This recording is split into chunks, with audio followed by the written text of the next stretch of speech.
Hi, welcome to Believe in Clemson Football. I'm Will Vandervoort. That's Alex Dodd, our producer. Thanks for joining us today as we get you set or review Clemson's win over Pittsburgh over the weekend, and also get you set for the Clemson Citadel, even though I think most everybody's really probably not as excited about playing the Citadel this week. Hey, Alex? another school in the state lost to a worse Citadel team a few years ago, so you can't overlook these games. No, you can't overlook them. They got to play them, and you hope they play well and do what they're supposed to do this week. And I mean, we're going to get to this in a minute. There's going to be a lot of guys that aren't going to play in this game. I mean, a lot. If you listen to Dabo Swinney's press conference earlier today, you know what we're talking about. This is a mash unit for Clemson this week, and probably is a great time to be a mash unit because they can get themselves rested up and healed a little bit. Before they play South Carolina in the season finale here in a couple of weeks. And we'll talk a little bit about that too. I got some thoughts on that. People aren't going to like it because there's a certain thing that, I don't like it being called. And we'll talk about that in a little bit. As we should, because I'm sick of that too. I mean, I was holding back on Twitter, unlike the way I've addressed the officiating at the Clemson Boise State game this weekend, basketball, in which I did not hold back, held back on the talking point we're going to get on here in a little bit. Exactly. I want to go ahead and give a shout out to the Clemson Insider, the most complete coverage of Clemson athletics and recruiting. The Clemson Insider allows us to, use their Facebook and Instagram. Instagram, if I want to say that, YouTube, pages to show our podcast each and every week. So we thank Robert and the people over there, including myself, at the Clemson Insider.com. So go over to the Clemson Insider, the most complete coverage of Clemson athletics and recruiting. Right now, we got a lot talked about from Dabo Swinney's press conference today. We'll have some stuff tonight after I guess it's the third rankings for the college football playoffs come out. We'll tell you where the Tigers are at there and where one of their future opponents is. That'd be South Carolina in the rankings as they get set. First time ever that Clemson and South Carolina, I believe, will be maybe not the first time. I think a couple of years ago, South Carolina may have been ranked in the final going into that game ranked. But this is the first time where there's some serious implications for the Gamecocks as well as Clemson in this college football playoff ranking. So we'll have that over there as well as recruiting news from JP. We got all kinds of other stuff going on. So go over to the Clemson Insider for the most complete coverage of Clemson athletics and recruiting. Also, the Believe in Clemson Football is also available on Spotify, Apple Podcasts, and more. For instance, SiriusXM is a place you can find it. I know, Alex, there's a couple other places you say that it's also we've found our podcast on. So, basically wherever you listen to your podcasts. If you're listening to podcasts, just search us, and we're going to be there. So if you got to dip out from the live show, go on it, and you'll be able to find it later in the week. If you're on the live show, get your comments to us. I see a couple getting into us. We'd love to answer some questions and interact with you guys. Sometimes you bring things to our attention that maybe we're not even thinking about. Absolutely. So we'd like to get into some of that as well. Absolutely. Working on some guests for next week's show leading up to the South Carolina game. You'll want to join us next week for that. Everybody who knows me knows how much I love the Clemson-South Carolina rivalry and the history of it. And so we got maybe a special guest that you guys are going to want to listen to. And so please join us next week for that as we'll be talking everything Clemson-South Carolina and get you ready for that game next week. Won't talk much about the Citadel. We'll be pretty much Clemson, South Carolina, the entire podcast, which is my favorite subject. Well, and you're listening to two guys that, probably don't want to talk about much else other than Clemson, South Carolina, no matter what month, no matter what sport. So we're definitely going to talk Tigers and Gamecocks a lot today. Exactly. So, hey, if you want to talk a little bit about today, leave your comments if you're watching us live on YouTube or on Facebook, or on Twitter or wherever you're watching us right now. Leave your comments. We'll get to them and we'll throw them up here on the podcast and we'll try to answer your question or at least talk about your comment. We appreciate you guys as always. On the show today, we're going to be talking about Clemson's 24-20 victory over Pitt on Saturday. We're also going to look at the injury situation for the Tigers right now. It doesn't look very good as we head into this Citadel game. We're going to talk about Cade Klubnik and his late heroics to lift the Tigers to victory and what kind of season he's having. Also, we're going to talk about TJ Parker and his record-setting day. In case you didn't know why it was a record-setting day, I was as surprised as anybody when I read the game notes because the game was so tight. I didn't realize he had set a record or tied a record, I should say. But we'll get into that. It was the late adjustment that led to it. There was a Sunday adjustment that led to the record. So that might have been part of the reason you missed it on Saturday. Exactly. So also, Dabo doesn't know what targeting is anymore, and neither do I. I think I'm with Coach Sweeney on that, and we'll talk about that a little bit more. And unlike Coach Sweeney, we can go into it a little bit deeper than he can. There's some things he wanted to say that he can't because he's afraid he'll get fined, and that's going to be part of my rant today. And then Sweeney also not happy with the refs. Imagine that. It's going to we go from the targeting to that because there was another call in the game that just was stupid. I tell you what, Alex, before we get too far down that, and of course we'll also talk about Clemson's game against the Citadel and why you do not call it the Palmetto Bowl. I'll get into that as well in this podcast. But Alex, I won't start this way, but I just wanted to mention since I did use it. I said to JP, JP noticed, he says, did you notice the head official's mustache? And he made a comment about his mustache and from the game the other day while we were at Pitt. And I just laughed. So then later on, as everything went bad, I said, JP, this whole game started with that mustache. That's how bad things are. It started with the mustache. It was a bad omen. Omen. It should have told us what kind of day it was going to be from the officials and all. But we'll get into all that. But we'll first start off with Clemson's 20-4-20 victory over the Pitt Panthers on Saturday. It's Clemson's first win at Pittsburgh, which they've only played there twice against Pittsburgh. They've also played at Duquesne and won back in the 40s. But I don't think we're counting Duquesne as a major win in Clemson athletic history. But that's a good win against Pitt. I thought a game where, again, Alex, I go back to what we said about Virginia Tech in the first half and then how Clemson responded.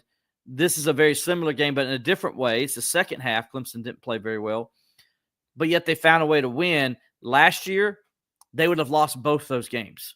Last year's team would have lost both those games. This year's Clemson team, say what you want to say about them. Say that they haven't lived up to expectations in certain ways and everything. But I'll tell you one thing about this team is they don't quit, man. They got some gumption to them. And and I think it starts with their quarterback, who right now is willing his team the last 2 weeks to victories. He really has. Am I correct on that? Yeah, absolutely. And I think too, you're seeing the player that Cade Klubnik is. I mean, this is who he was in high school. I mean, how many of us saw all the miraculous heroics and late game plays they had in high school? And you're seeing that every week now. Might have some overthrows or underthrows in the course of a game, which is just, that's football. But he sticks with it and doesn't get rattled. And you really saw his pocket presence even when he's getting harassed throughout the game. I mean, he maintained his composure throughout the contest, even with some guys in his face and offensive line mismatching, which you're going to see again this week. I mean, I think Dabo asked you if you want to play offensive line, Will. Yeah. I don't know if anybody heard that. I asked Dabo, says if anybody out there want to play offensive line. I told him I was too short. I think he'd take it. I think he would take the depth. He did. He said, have you seen some of my offensive linemen out there? But I definitely got the size, Alex. I think I'm not totally there, but I mean, I'm a fat guy. So, I could, I may be able to go out there. I got some eligibility to me. I can't run anymore, so I'd be perfect there. I think, not that. Listen, and I'm joking. All joking aside, look, offensive linemen, the guys that play at this level, they're faster than anything I can imagine being fast enough right now, and they're good athletes, extremely talented athletes. So I joke around, and Dabo is too. But the point being is he doesn't have anybody, and that kind of is what we talk about here because it all started on the first play of the game. Before the first play of the game, Tristan Lee and Marcus Tate are not available. For that game. And all of a sudden, okay, you're like, okay, well, you're fine. You got You're the like, man, freshman. Elijah Thurman played great last Elijah week. Thurman You're played late. feeling You're going to good be about fine. him. You got, you put Walker Parks. You got, trying to think, you got Sewell playing left guard. He played well the week before, so you feel okay there. Obviously, You feel Linthicum's good played about the great. right side. Yeah, the You right still side, feel you good feel about the right good. You side. got Miller and Parks over there, and you're feeling good. First play of the game happens, and Elijah Thurman breaks his foot, and he's out for the season. Right off the bat, just bam.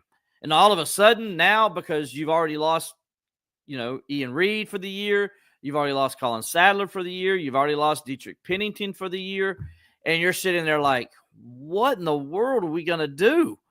And I'm like, they're sitting, I'm like, what are they going to do now? And so, well, I'm sitting there watching the game, and as soon as Thurman goes down, and I see him bringing the air cast or whatever over, and looking at him, I look at Rachel, my wife, on the couch, and I said, I don't know what they're going to do the rest of the game.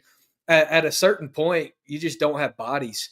I told her, they're going to have to move somebody from the right side over to the left, and that's what they end up doing. And they moved everybody from over there. They moved everybody. They moved the.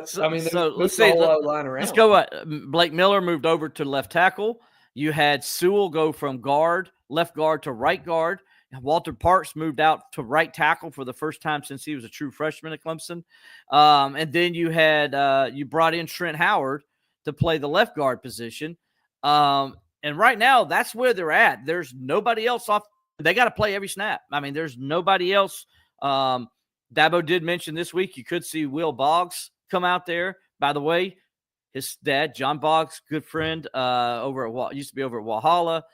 Used to be the head coach there, and got to know him a lot when he was head coach there. Over at Blue Ridge as well. So Coach Boggs, if you're out there, looking forward to seeing Will. Looks like Will's going to get out there this week. I know you're going to be proud to go see him. But yeah, Dabo mentioned it. It's like, yeah, you guys get used to some of the names you haven't seen before out there, because that's what they're going to have to do. And Dabo even said today that they so far they have 9 guys out on the offensive line, counting the guys that are out for the year. So he said, I don't even know how we're going to practice today. He's like, just having enough bodies to practice is going to be a challenge for us, because what people don't understand is they got to have scout team people too. Yep. And so they're going to have to take people off the scout team so the starters can start.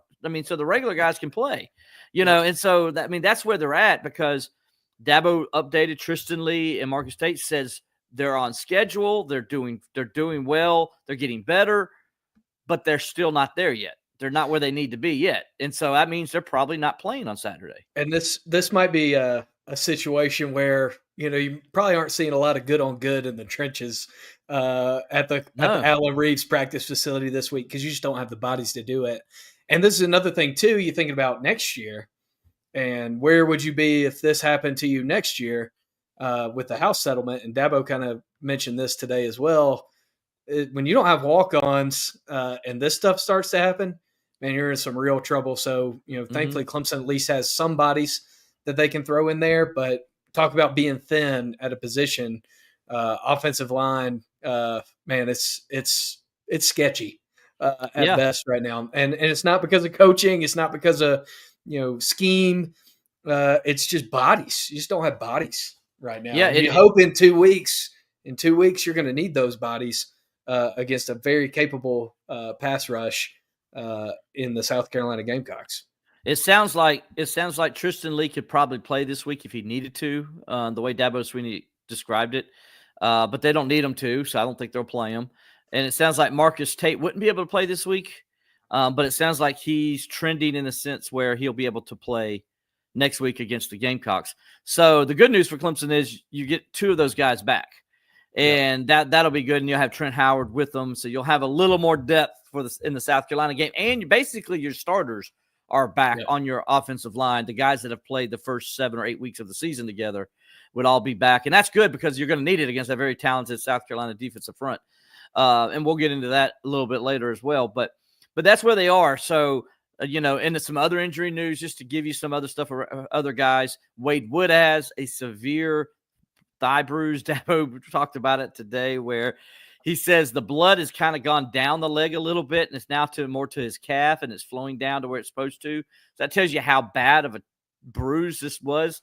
He called it intuition. Contusion. Yeah, yeah. So he said it was really bad, but he says it looks like it's getting better.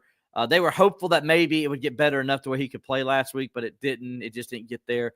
But that is why he traveled to the game. But it wasn't ready. So it sounds like if they needed him to play this week, Alex, he probably would. But again, they don't need him to play this week, so he's not going to play probably. Mickens is also day-to-day, Dabo said, but he did practice a little bit yesterday. He was at practice, I should say. Again, Alex, I don't think he's going to play. Why would you? I don't think you want it. Let him heal up another week. I don't think you need RJ Mickens out there to beat the Citadel. So I don't. It could be one of those situations too where some of these guys maybe come in for a few reps, kind of to see where they're at. But you're not going to see them, going multiple series in a row, going out there multiple drives in a row, or playing whole quarters. I don't think that's going to happen. I just don't. I mean, it's possible, but I don't think it's going to happen. And any of the day-to-day guys this week, I don't see the day-to-day guys playing Saturday. I don't either. And I think you probably, I think you get guys like Peter Woods and them off the field, Barrett Carter, basically off the field as fast as you can. Maybe get a couple touchdowns, get yourself a lead, and then start bringing in the backups at that point. I think you'll see a lot of Creighton. You're going to see a lot of Sammy Brown, obviously. You'll see a lot of Jamal Anderson. So at the linebackers positions, I think they'll do the same thing. They'll rotate some young guys on the defensive line as well. You'll see guys. You'll get TJ Parker out of there pretty fast. So you'll see a lot of everybody else on that defensive line. So, be expecting to see a lot of reserve guys on the offensive side, especially on the offensive line. And then on the defensive side at linebacker and in the secondary and basically the entire defense, you'll see a lot of those guys sit down early in this game, and they hope to anyway, to where they don't have to play them. I mean, Barrett Carter will start senior day, and he'll play some. And if Clemson, like I said, if Clemson gets a big lead early, then you start seeing those guys go out. And so, don't be yelling at the defense if the Citadel goes and scores, gets a couple scores. And says, oh my gosh, what's wrong with the defense? Yeah, they rather have all those guys available for South Carolina. So guys, just don't get mad at them. Just explain that there will be a lot of guys that will not be playing this week against the Citadel when Clemson plays the Citadel. 3:30 kickoff in the Valley, by the way, so that's good. If you like to do a little tailgating and stuff like that. I know a lot of fans love get your tailgating and your football under the stars in this weekend, because you're not going to have it the rest of the way with that noon game against South Carolina. Well, Garnet Lee, appreciate you checking in, but just want to give you a heads up. Troy Stellato needs more touches because he's special. And he won't be getting any on Saturday or the next Saturday. No, Troy Stellato is out for the season. He has a broken thumb, I believe Dabo Sweeney said. Torn ligament in the thumb. Torn ligament in the thumb, and he's going to be out for the season. He's having surgery this week. So he is he's done for the year. I'm sorry. I love Troy too. I'm a big Troy Stellato fan. I hope him a speedy recovery. It's disappointing for him because he's had so many injuries already in his career, and it's just, I'm sure it's frustrating to him that he cannot go the entire season. And he kind of shared his frustrations on Twitter or on X yesterday too. Mm-hmm. Basically like a "say it ain't so" kind of tweet from Stellato. I know a lot of people yesterday were kind of wondering, like, "Oh my gosh, what's wrong? Is something wrong in the locker room?" And now we know today that it's another season-ending injury for a guy that, man, has just had so many injury problems throughout his career. And when he's been able to be healthy for a few weeks, you see these flashes of the player that he can be and the reliable target he can be. So very unfortunate. And then, Tyler Brown. Won't get him back to the bowl game. Yep, another guy that is going to be missing in action for an extended time period. So at that slot position, and here's another thing I kind of wanted to mention going back to the Pitt game. I'm starting to wonder if some of Clemson's maybe, struggles, if you could call them that, a receiver, are just due to, guys not getting a breather. Alex, lack of depth. I don't know if that's it because they're not dropping them late in the game. Okay, Yeah. and here's where we're at. The last 3 games, Clemson's receivers have dropped 14 passes. That's way too many. You shouldn't have but 1 or 2 a game at the most. But now you've got guys with, you have 4, 5, 6 drops a game. Yep. And you can't do that. And now, like you said, now you're one less receiver. I mean, Clemson's still deep at wide receiver, and they move guys in and out. Adam Randall, that you got him. Cole Turner's really come on as of late, and is really giving you a little more depth. TJ Moore is taking over his position. Wesco, I don't think Wesco's hit the freshman wall because he missed a couple games. I think he's fine. I thought he played well last week. Got a little banged up again though, and they had to take him out, and so we didn't see him for a while. But he came back in and finished the game and played well. So I mean, it is what it is. I think you still got some pretty good receivers. I think the receiver position is way better than it has been the last several years. But they're just dropping too many passes. Especially guys who shouldn't. Yeah, like Antonio Williams and Jake Brenningstool. There you go. When I see a TJ Moore drop a pass as much as I hate it, or I see a Bryant Wesco drop one as much as I hate it, they're still freshmen. They're still getting acclimated and used to things, and how the speed of the game is still not totally where it needs to be for them. But when you see veteran players every game dropping 2 to 3 passes a game, that's a problem. 2 to 3 big passes a game, too. Yes. It's not just a first down ball on an out. These are third down conversions. Well, third down or touchdowns. Or, touchdowns or field flipping plays. These are big, critical drops that the Clemson wide receivers are having. If it was those minor things, if it was like, oh, you dropped a screen with a DB in your face or something, it's a little different. But those aren't the kind of drops that this receiver room is having right now. They're having critical drops. Yeah. In big situations. Exactly. And you got to make the plays. And of course, Cade missed Antonio on a wide open pass that would have scored. Like you said, I think you sent me a text message. He said he would have had 3 catches for 150 yards if they connect on that play.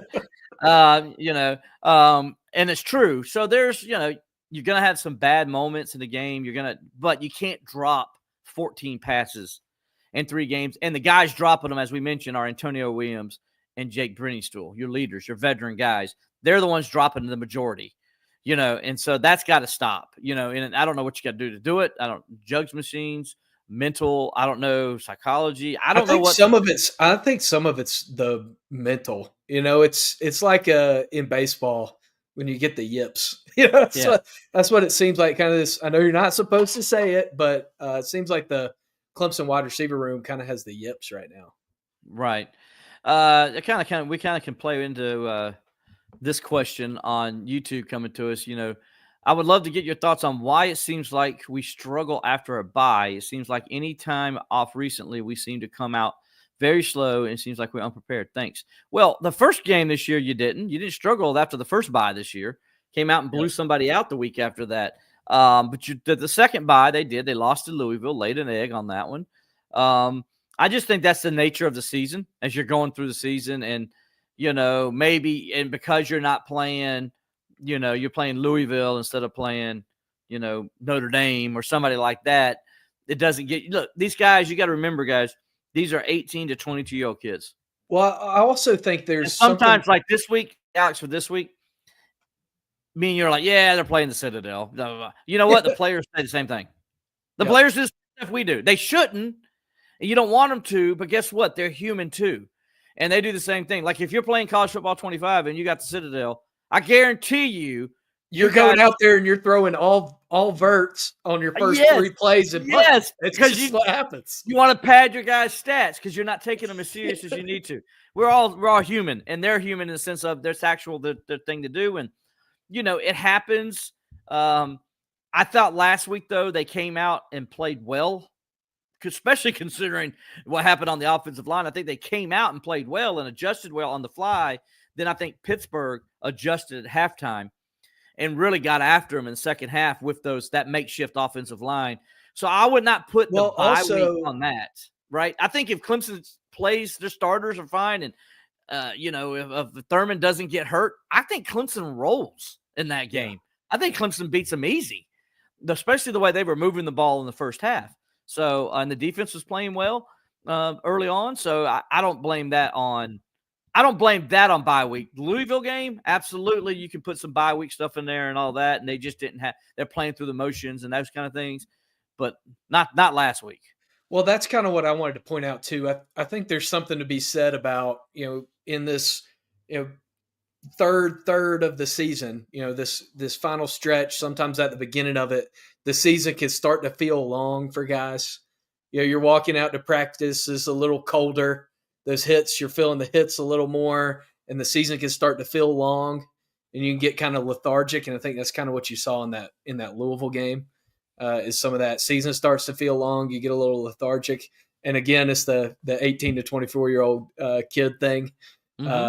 Where that's an issue. Is kind of what I wanted to say with the drops. I think it is kind of a sports psychology thing at this point in the year, more than it is a coaching point. I don't think they're not coaching guys to catch the ball, and they're not hitting the jugs machine. I mean, you go to the facility every Wednesday. I'm sure you see guys hitting the jugs. If you can see through the window.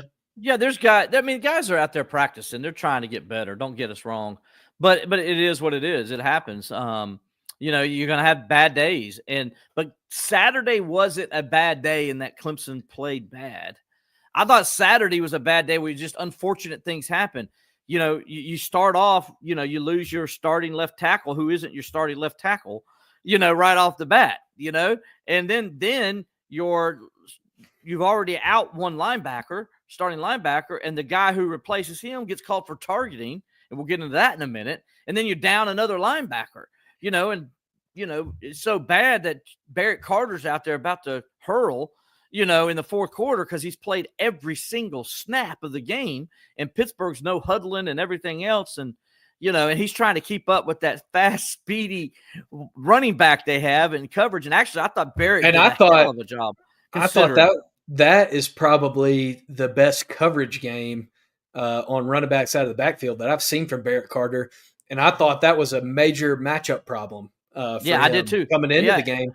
And I think he may have made himself some money on Saturday with the way he was able to cover that guy out of the backfield. Made a game-saving tackle at the same time, So, I'm not too worried about what happened against Pitt. I think it was impressive that Clemson won that game.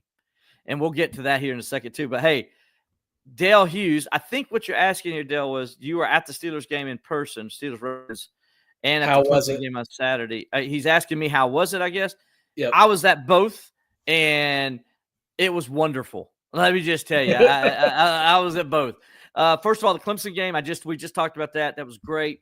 It was a good crowd, about 50,000 there for the Pitt game. It was a good crowd. I tell you what, Pitt students now, I'm going to give them credit. Pitt students, they show up for that game. Well, we gave them credit. Games. We gave them credit in, what was that, 2021? For the way that they showed up in that game. And, man, it looked like they were there an hour early again.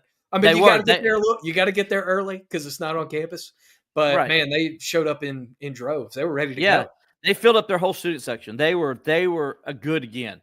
But Pitt is what it is. I was talking to some people around the city of Pittsburgh that lived there, and they were telling me, like, yeah, we go to the Pitt games because they're Pittsburgh and we want to support them, but they're not like living and dying with Pitt. Okay. Right. They live and die. They live and die with the Steelers. BC. It's a lot like BC when BC's good. Well, they're gonna. Yeah. No, they're better than BC. They're better than BC because they got better football tradition than BC. Yes. So there's a little bit better support for them. But, yes, I see your point. But it's all about the Steelers. And on Sunday, that place was packed. There was an empty seat in the house. And it was one of the best atmospheres for a football game I have ever been to, pro or college. The Steelers know how – Alex, Clemson needs to take a page out of Steelers marketing. Clemson marketing needs to take a page out of the Pittsburgh Steelers marketing on how to use your traditions to get the crowd fired up. Because, man, they, from the very beginning, when they bring in the polka song, from the very beginning and get us going, and then they switch on over with the little Snoop Dogg, telling you how to cheer, what to do and everything. It's pretty cool. Then they bring in a little bit of, black and yellow, and then some other rap music. And then they go a little country.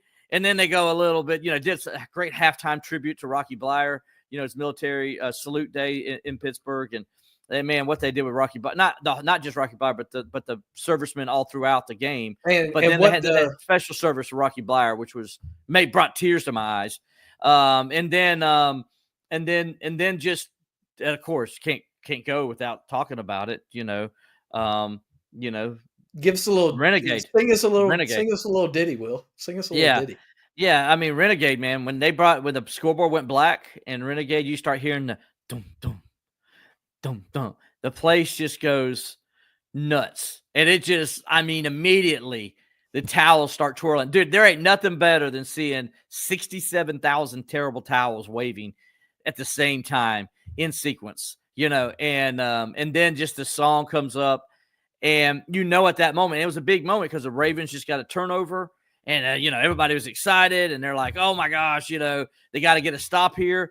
And then the whole thing about Renegade is the tradition is it's for the defense to make a play that turns the game. Well, guess what? They did. And our boy Peyton Wilson with the interception right after Renegade, a couple plays after Renegade, gets it done for us. And it really changed the game. Crazy play where he's falling down and rips the ball out of the offensive player's arms with one hand. And remember, this is after Lamar Jackson on the first play rips off a 29-yard run. You're thinking, oh, my gosh, they're going to go down and score and take the lead on us, blah, blah, blah. After Wilson just threw a horrible interception. And even Russell said afterwards, he said, and I give him credit for it, he says, well, it's good to know sometimes an NC State guy has another NC State guy's back. Says the Wisconsin guy, the former NC State guy who went to Wisconsin. But anyway, it was pretty funny comment though. But it was a big play because then the Steelers were able to go down and get a field goal and to make it 18-10 turned out to be the game-winning points. So but to answer Dale's question, it was awesome. It was wonderful, man. It was great. Both days back to back were great. And but just the whole weekend was great. I'm worn out. I'm a little tired. Got home late last night, about 10 o'clock last night. So I'm gonna be sleeping good tonight. But it was awesome, man. It was worth it. Thanks for asking, Dale. Appreciate you, buddy. Yeah, let's keep talking about this game a little bit. I know we mentioned Cade's run.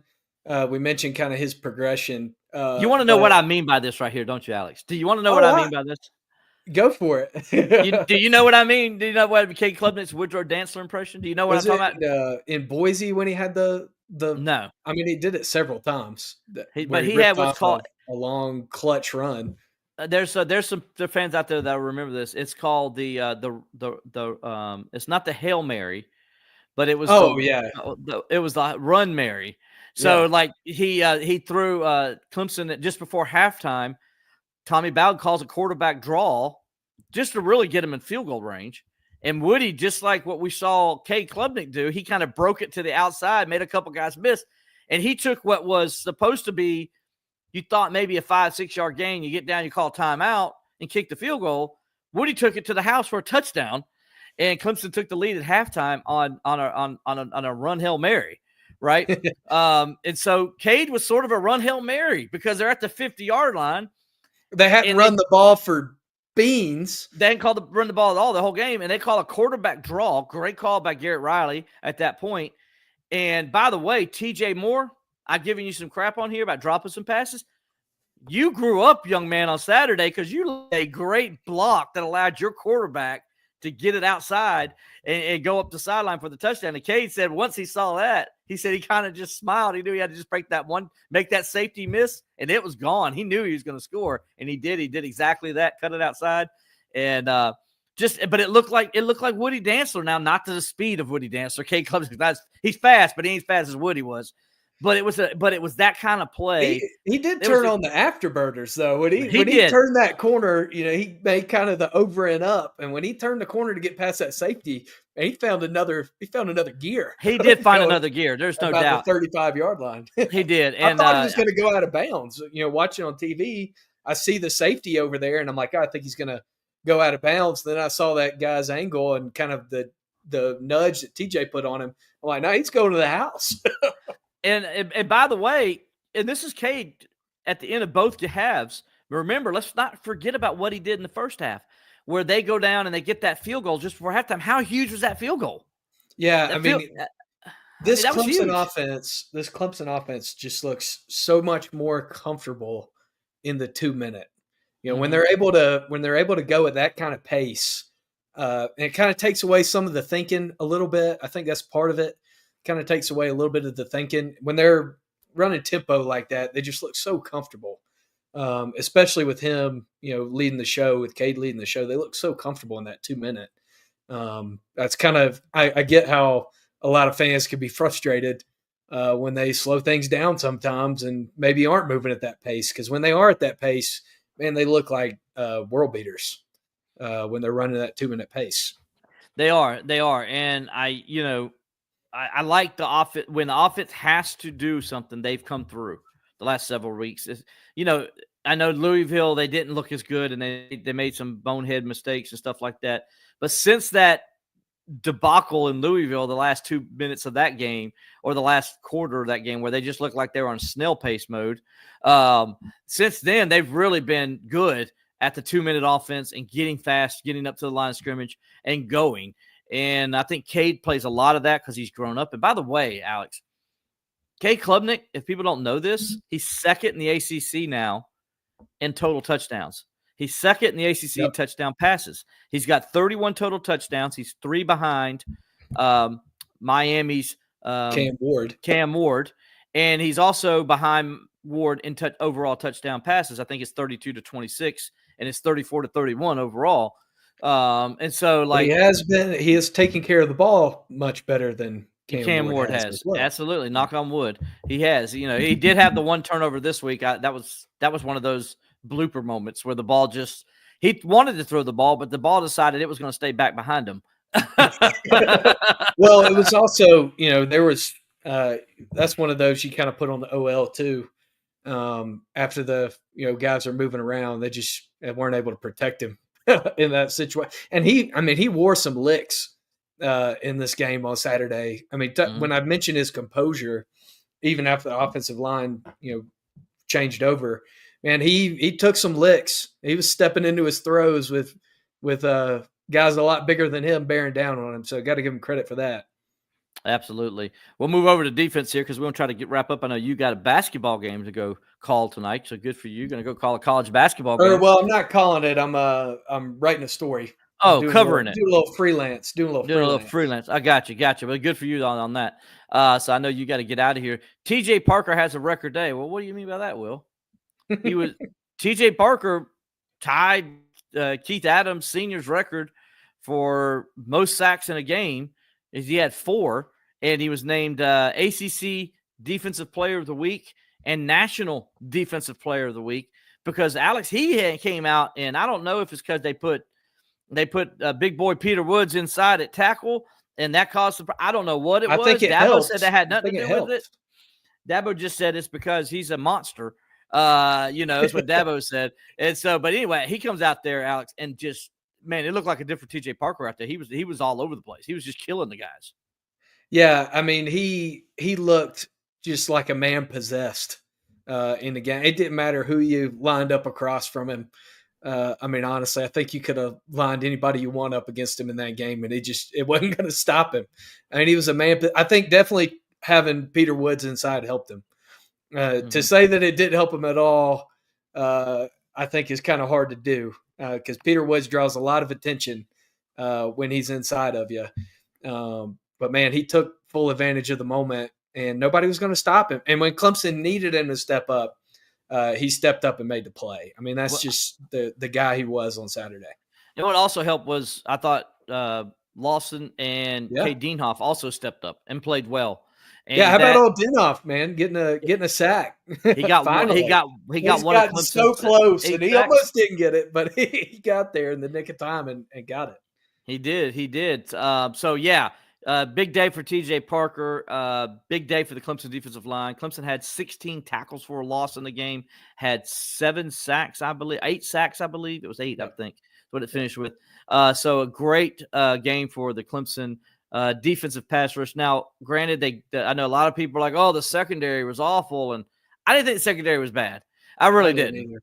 They didn't give up any long passes. They did give up some first downs and stuff like that in key moments, but they didn't give up anything over the top. There wasn't any long touchdown passes or anything like that happened to them. I think Ashton Hampton is really coming along, and then I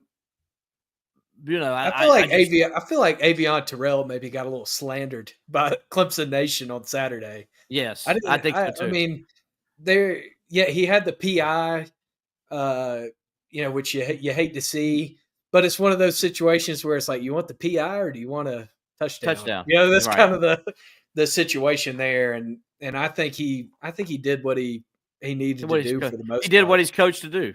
He did what he's coached to do. He went ahead and made the decision. I'm not going to let the guy score on me, so I'm going to pass interfere here. And I'd rather be that all the time. I'm 100% behind that decision, especially in college football where it doesn't hurt you, where it's not going to be, it's not a spot foul all the time. Yeah. All the time, exactly. And I think the NFL needs to change that rule. I hate that rule in the NFL. It's just not fair because you're not guaranteed a guy's going to catch it. Especially in this day and age where they don't catch it. As Clemson receivers. So Sweeney not happy with the refs. Speaking of the refs, Sweeney not happy with the refs. Dabo talked about the main thing that he said he was upset with the way the game was called both sides. He says there was calls that went both ways that were just unfortunate, he said. But one in particular, late in the game, Clemson's hanging on to a what was it? The game was tied actually 17-17, and there's about 3 minutes to go in the game, and Clemson gets a big sack. Now on the way to the sack, D. Creighton, basically gives the quarterback an elbow to the face. I mean, it was clear as day what he was doing. It was clear as day what he's doing. But these officials were horrible. I can say it. Dabo Swinney can't say it, but I can say it. These officials were horrible all day long, and they were missing stuff all day. I mean, missing stuff all day. Whether it was throwing the flag and missing it or not throwing the flag and missing it. They were missing stuff all day long. They were just horrible. And they missed this one. And the play happens, and Clemson gets a big sack, and it looks like they're going to be third and forever. And then the player's injured, so the people got to come out. And during that, they're looking at the replay. The crowd's booing them and everything. And they look up at the replay, and they see, oh, crap, we missed it. Well, they didn't throw a flag, as Dabo says. Dabo said, I'm okay if they throw a flag after that, and then they come over and explain it to me. They didn't throw a flag. Nobody came and explained that to me. They just changed the call. And here's the other thing about that play in particular is the replay booth could have initiated a replay and called the flag that way. But it's not a replay. It's not a play to be reviewed.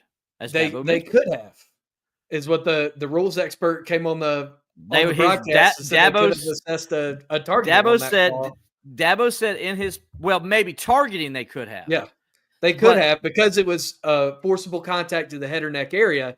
They correct. Could have initiated the call on replay, but they didn't. That might be the most egregious part of the play. They could have initiated by replay. They didn't. They changed the call on the field because they saw the board. So it was like egregious all the way around. Yes, and the other part of it too is, and they never dropped the flag. That's the thing. They never dropped the flag. They just changed it in midstream. And Dabo's like, what the heck? Right when they announced it, I saw Dabo over there like, what just happened?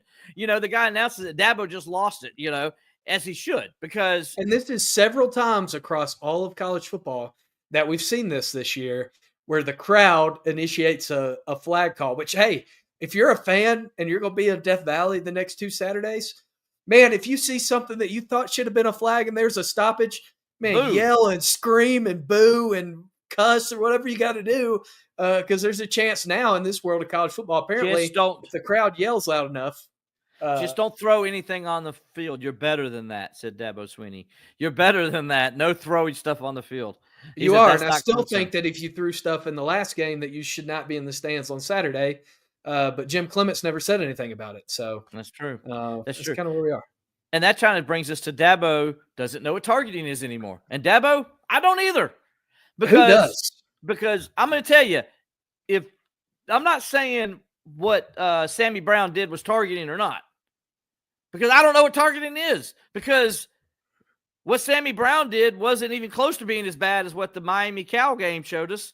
It wasn't close to being as bad as the one guy. And what game was it where the elbow goes? The guy comes in and basically punches the quarterback in the jaw with his right arm, and no flag is thrown on that. And there are no guys ejected for that. But yet Sammy Brown, who I guess if you're taking care of Sammy Brown, you call that play.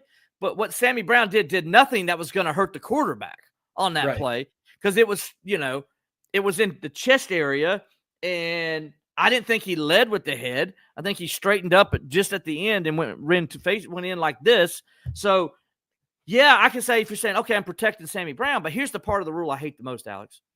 First of all, I don't understand what targeting is. I don't know, they don't go by the rule. It's different every week. I totally agree with Dabo. But then the second part I hate is, why do we keep throwing the kids out of the game?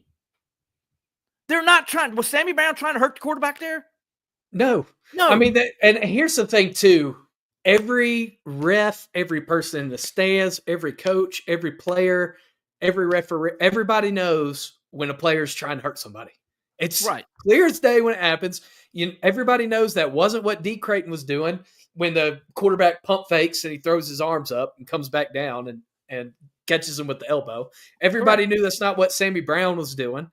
Sammy Brown knows he's supposed to put his head up. And like you're saying, it's vulnerable play for him more than the quarterback. But when these guys are trying to hurt somebody, everybody knows it. So if you want to throw the guys out who are trying to hurt somebody, who are coming in and hitting a sliding quarterback on the head or something like that, that's your prerogative. That's your prerogative. It's but subjective. On normal football plays, why are we throwing guys out for making contact on a normal football play when an offensive player goes down like this, or, when you just come at him, you try to come from the side, maybe slide to the middle too much.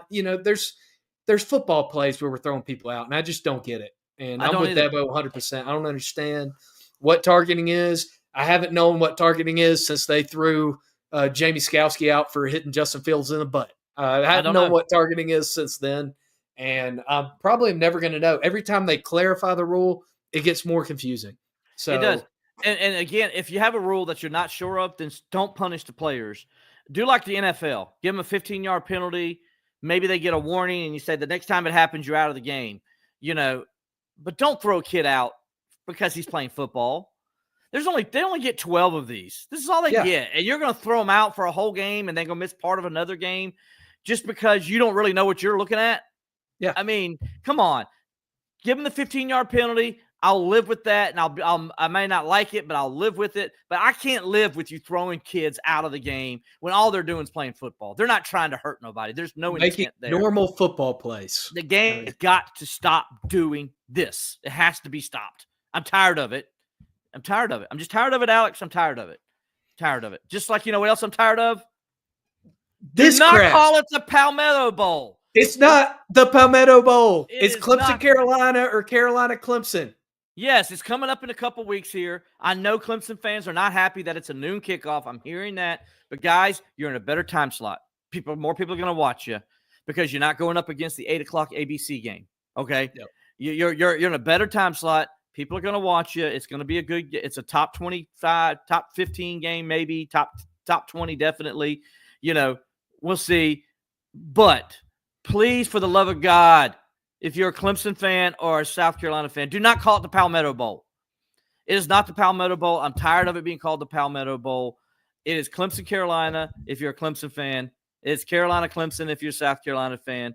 That's what it's called.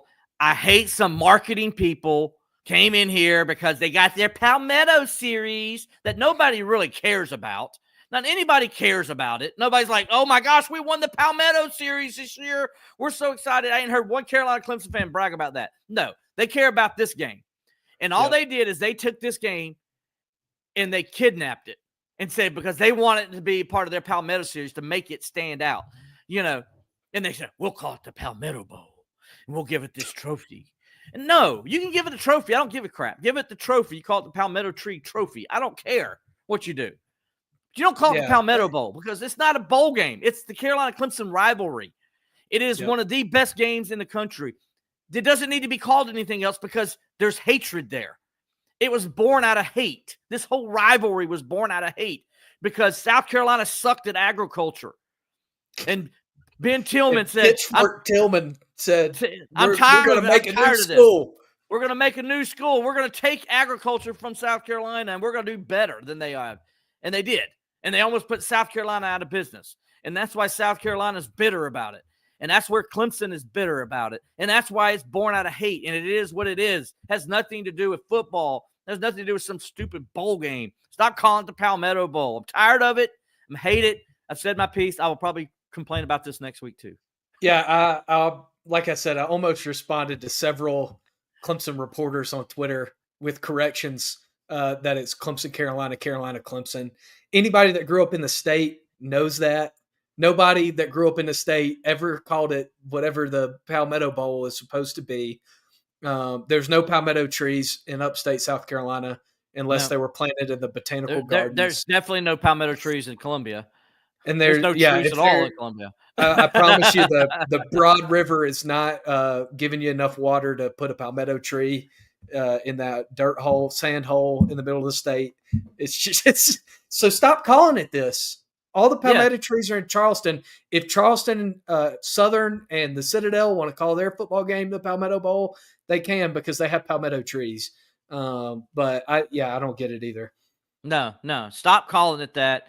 I'm tired of it. I've written columns on it already many times. I'm using this. I've used it on this platform. I've said the same thing, and I'm saying it again today. Hear me now. Listen to me later. Please do not call it the Palmetto Bowl ever again. I'm just tired of it, and I try to tell the new reporters when they come in, don't call it the Palmetto Bowl. And I know one day I'm going to retire and I'm going to lose this war, but until I'm going to go to war, I'm going to go to battle. I will carry the torch for another 20 years after you retire. Well, thank you, buddy. And then I'll give it to somebody else after that. The new college football playoff rankings are out, by the way. Cool. Clemson. Breaking news here on the show. Breaking news. Clemson coming in at number 17 behind Deion Sanders' Colorado Buffaloes. And South Carolina is at number 18. Why? How many? So where was Deion Sanders' Buffaloes last week? Deion Sanders was 2 spots behind, or 1 spot behind Clemson. So they leapfrogged Clemson because Travis Hunter had a Heisman game against a horrible Utah team. But that was enough for them to leapfrog Clemson. South Carolina is still 1 spot behind. So looking at the rankings, if you 17 and 18. If you look ahead at the teams that are ahead of Clemson and South Carolina, there's a very good chance that this could be a top 15 matchup. And it definitely is going to have playoff implications for at least one team. You think it'll have playoff implications for at least one team in the game?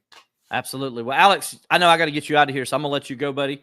Go have fun covering the basketball game tonight. And, buddy, I'll talk to you next week. Okay, buddy? Yeah, man. All right. Here goes Alex Dodd. Thanks for being here. And, I know we got some comments here, so I want to talk to some of you guys about some of the questions you've asked on here. I appreciate you guys responding. If you got anything in the next 8 minutes or so you want me to talk about, I will be happy to discuss it.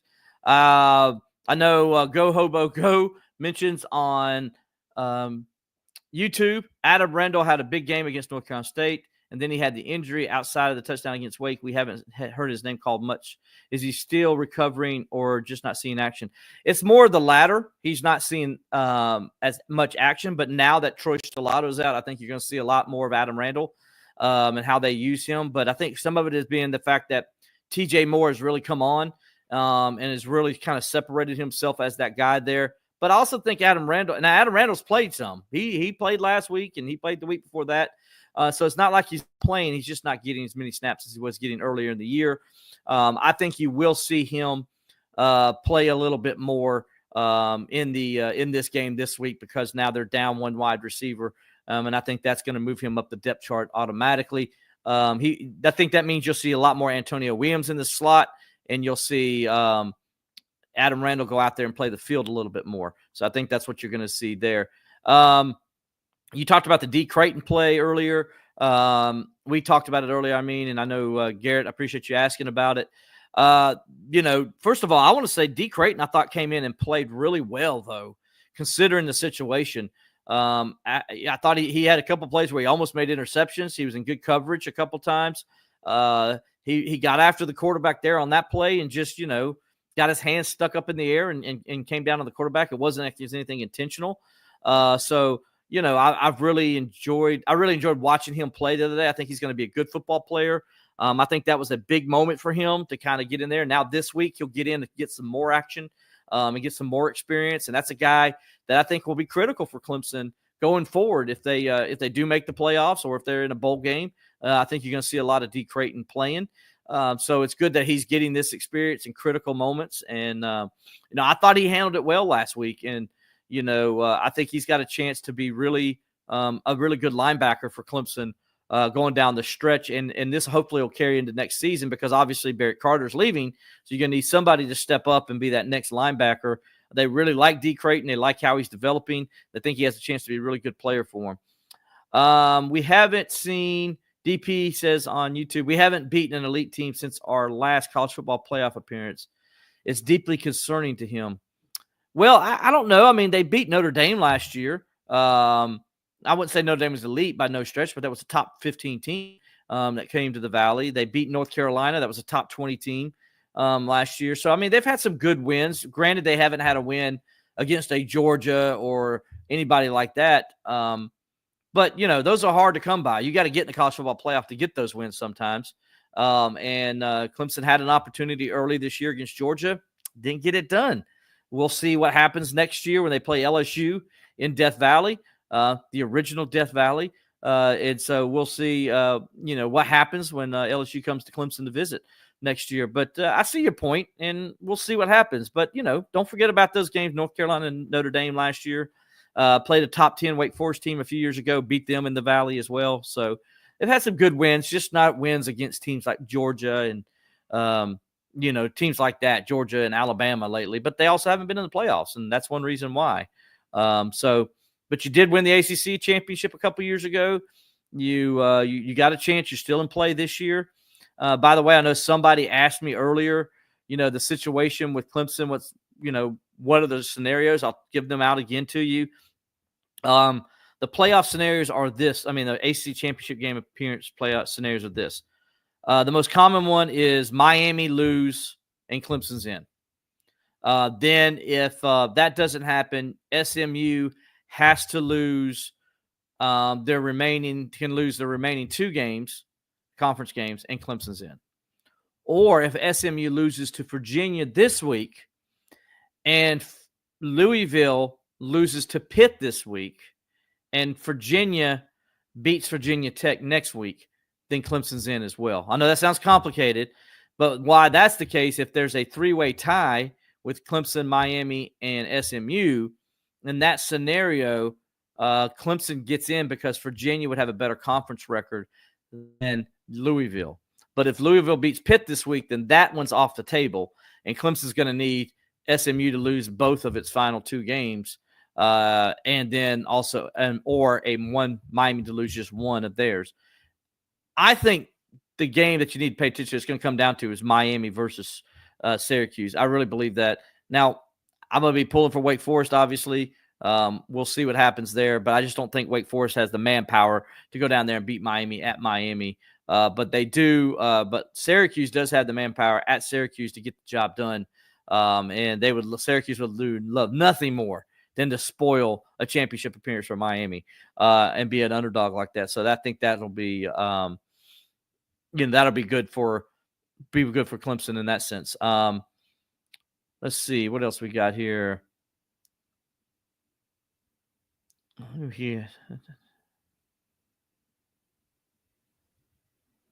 Yeah, more targeting questions. I'm not really. Again, I don't understand what targeting is when I look at it. I can't tell. I mean, I think something's targeting, but then again, I'm like, okay, but that's what happened in this other game, and they didn't call targeting. Why are they calling it here? It's kind of where I was with Skowski, listen to me. It's kind of where I was with Sammy Brown the other day. I wasn't 100% sure that he should have been called for targeting there. I understand where the ref was looking at, and I could see in a bang-bang situation that might look like it, because you're trying to protect both players. But when it went to review, I didn't think review would hold that up. I thought it would be overturned and Sammy would get to stay in the game. But I was wrong. So we'll see. Garrett Lee says he would like to see Keith Adams get more touches, maybe 5 to 8 carries wouldn't hurt. Yeah, I know what you're saying. Now, listen, guys, last week Clemson had the issues on the offensive line right off the bat. First play of the game, they go for 6 yards running behind, that left side of the line, and that was their game plan. They thought they could have some success there against Pitt, and then they lose their reserve starting left tackle. And all of a sudden, now they got to readjust. Clemson's run issues were primarily due to what happened on the offensive line. And I'm not concerned about Clemson's running game when Tristan Lee and Marcus Tate get back. I think they're going to be just fine. They run the football fine, and Maffa's the guy that they're going to give the ball to 20 to 25 times right now. They've already shown that. They just trust him more. That's why he's out there. It has nothing, they would love to get Keith Adams out there more, but those guys just aren't ready. When they've had their opportunities, they're not showing they're ready. They're not. There's other things going on besides just running the football that they have to do, and they're not doing it. So that's why they put Maffa out there, and why they feel like they need to keep Maffa in the game at those points. So, as Dabo says, he wants more Maffa, whatever the comment was, I forget last week. But so that's why you're not seeing Keith Adams Jr. and those guys get as many carries, because they just don't trust them right now. And that's stuff they're probably seeing in practice and in the games when they do come in and they have their opportunities. Who has surprised me this year? Someone who stepped up that I didn't expect. Someone that stepped up that I didn't expect. That's a great question. Well, if I have to go right now in the moment, I would say somebody that wasn't on my radar more recently was Ashton Hampton. I thought, Jaden Lucas was over there and doing an okay job, not a great job, but Hampton's a freshman, true freshman, and he's come out there and he's balled. So I would say he's probably the guy that I really didn't see. That's one. And then if I had to really think about it, Ryan Linthicum, I think what he's done at center has been outstanding. He made actually on the game when I meant to bring this up a little while ago. Today, Trent Howard was telling us that on the game-winning touchdown, that Trent Howard made the call on the block. Not Trent Howard, but Trent Howard told us that it was Ryan Linthicum that made the call that changed the blocking scheme on that quarterback draw that allowed Cade to get it wide open. So that's kind of the stuff that you're seeing from Ryan Linthicum. The good news is, we're not hearing anything about Ryan Linthicum, which is always good because you don't want to hear from your center. Think about it, knock on wood, no bad snaps from him. He doesn't get called for penalties, so you don't hear him there. He's not missing any assignments. He's adjusting at the line and doing a good job there. So I think there's a little bit of a guy who surprised me because I just didn't know where they were going to be at that center position this year. And I think Ryan Linthicum has come in and solidified it now for not only this year, but for next year as well. He'll be the starting center. And I think he's a guy that, if it's me, I think he's all ACC caliber, at least second team all ACC center, because he has had a great year. He's graded higher than the first 8 weeks of the season. He had the highest grade of any offensive lineman on the team. And I wonder where that's at now a couple weeks later. He didn't play that great against Louisville. Yeah, he had a bad day that day, but other than that, he's played very well. This team right now, I think, has a chance to get healthy this week. And then next week, they get ready for South Carolina. It's going to be a big game as they play the Gamecocks in the annual Clemson South Carolina game. That's going to be fun as always. So we look forward to that. Like I said here, still got my tag up. It's not the Palmetto Bowl, and it's not. So, we'll get into more of that next week. Got a lot to talk about surrounding that game. Appreciate you guys being here this week. Had fun talking to you. Alex had fun talking to you. We hope we updated you on where the Tigers are as they get ready now to play the Citadel this week. Remember, 3:30 kickoff on ESPN, on the CW channel. So you want to check that out, 3:30 against the Citadel on CW. For Alex Dodd, I'm Will Vandervoort. We'll talk to you next time on Believe in Clemson Football.